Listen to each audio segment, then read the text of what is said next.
Literature lovers. Today I'm going to talk about Augustan Age and some of the literary traits of it. So it's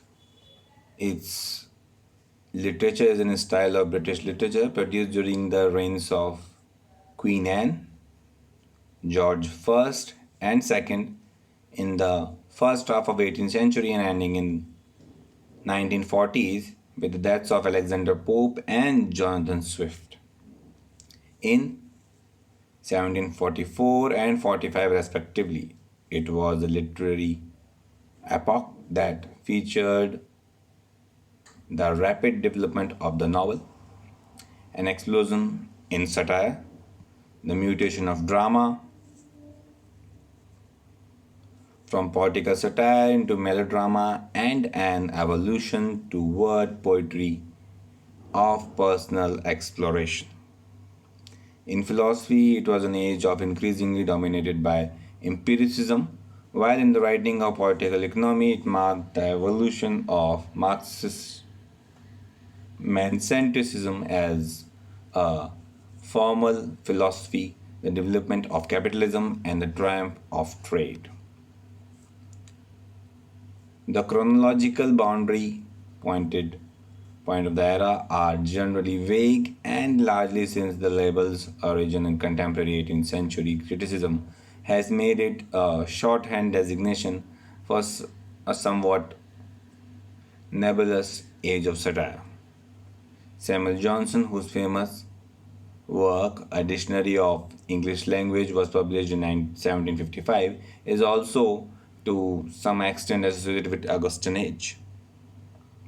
The new Augustan period exhibited exceptionally bold political writings in all genres, with the satires of age marked by an arc ironic prose full of nuance and superficial air of dignified calm that dip sharp criticisms beneath. While the period is generally known for its adoption of highly regulated and stylized literary forms, some of the concerns of writers of this period with the emotions, folk, and self conscious model of authorship foreshadowed the preoccupations of the later Romantic era. In general, philosophy, politics, and literature underwent a turn away from older courtly concern towards something closer to a modern sensibility.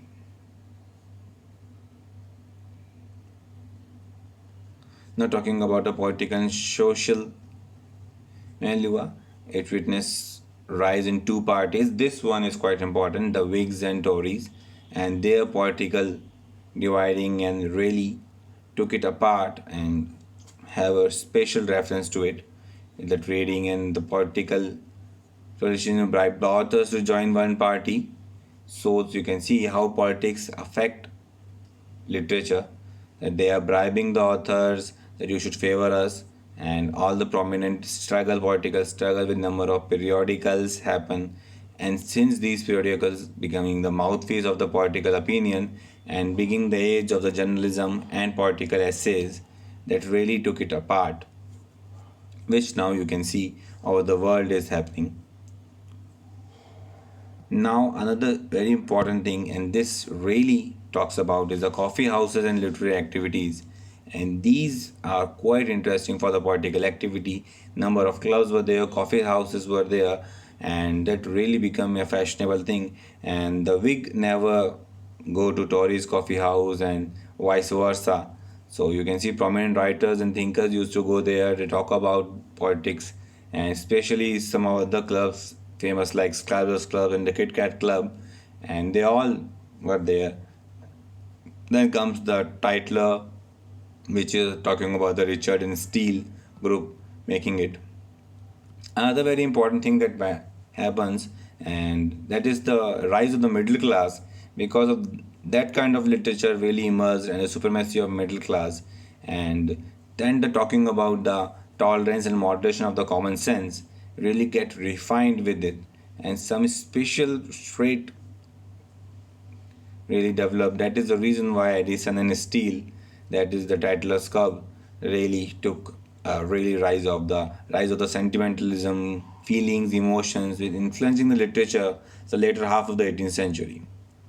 Next, talking about the other literary characters of the age, which includes the that is why the age is called Age of Reason, Age of Prose, and these are the examples of that time how Matthew Arnold rightly calls it the 18th century a age of prose, and in fact, according to Hudson, it really lacked the inevitability of the depth of the gasp of essential things. But that is why the middle class is there. It is also called the age of satire. So you can see how prominent satires, especially because of the Tories and the Whigs, the two parties they talk about it. W.J. Long also, talk about it in his book. A satirist is like a laborer who clears away the ruins and rubbish of the old houses. It's very well said, and no doubt when you talk about satire, nobody can forget Pope, who plays them in great literature. The way he uses his wit is really outstanding. Never to forget is also called neoclassical age, since it's really getting the classicism onto a part. And when we talk about classicism, we talk about Greek. So it's obviously talk about Greek and Roman writers like Homer and Virgil, and literature really become really influential and prominent in that age. And writers of this period disregarded the Elizabethan literary trends and really followed it. Some of the works I mentioned here, and you can see what really happened with these works. Another thing is also called the age of good sense. Good sense in one central characteristic in the literature of this period, as talked about W.H. Hudson in his book How It Really Follows. Nature is also an important trait in this, talking about the town and city theme and what are the themes that are used in this literature. Heroic couplet was used especially by prominent writers including Pope, Addison, Steele, etc. Johnson too. It is also called Age of Tragedy Transition, seeing especially the second half of the 18th century and how the pseudo classicism turned into romanticism is part of the era, and then the other writers emerged in this between them. The other main characteristics include first, decline of party feud, second, influence of the French Revolution, third, the revival of learning, fourth, the new realism, fifth, the humanitarian spirit. That's all for today. I hope you must have got an overall perspective to it. Thanks for being part of it. Thank you.